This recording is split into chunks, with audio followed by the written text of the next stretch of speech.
Kişiler üçün onların cinsi gücü bu belki də həyatda ən önəmli bir varlıqdır.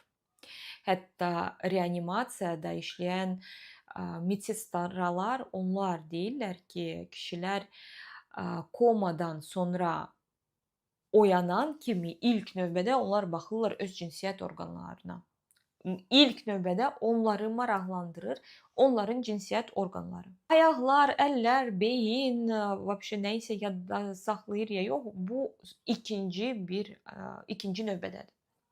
Вот поэтому o gəlir, yenə də onlarda heç nə alınmır, o hiss edir özünü zəif, əlbəttə ki, bikef, əlbəttə ki, narahat və bilmir nə baş verir. Sonra hardasa, necəsə onun ağlına gələ bilər, bəlkə mən sınayım. Ya da ki, görür başqa hansısa qadını və hiss edir ki, o ereksiya var.